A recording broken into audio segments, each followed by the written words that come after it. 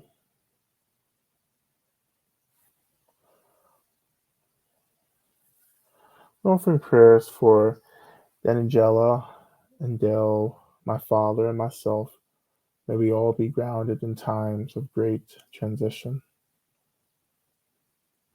Offering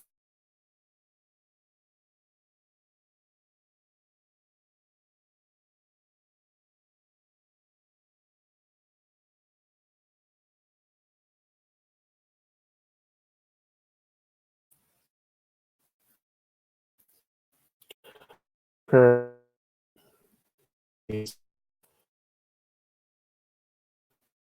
um,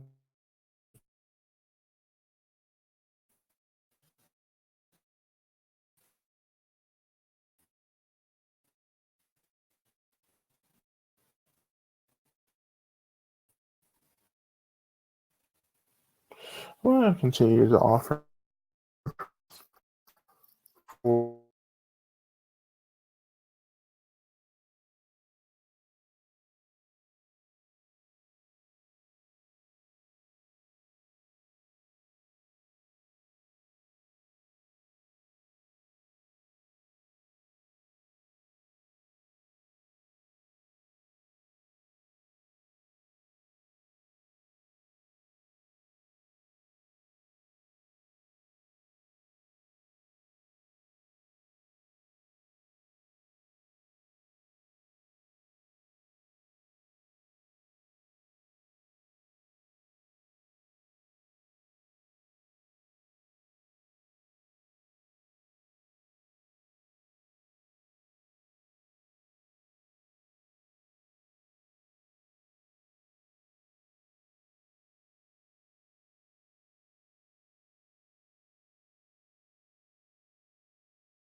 okay.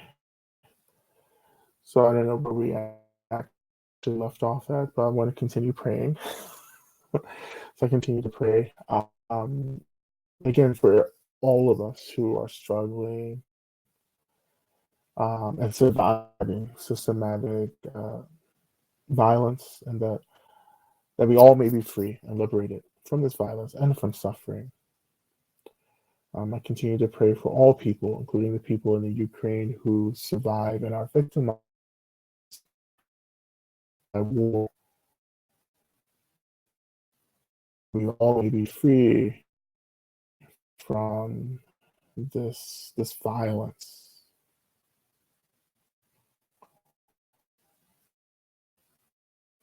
Now, I need to pray for all these as well. Um, Here in the UK and around the world, um, I'm able to offer offensive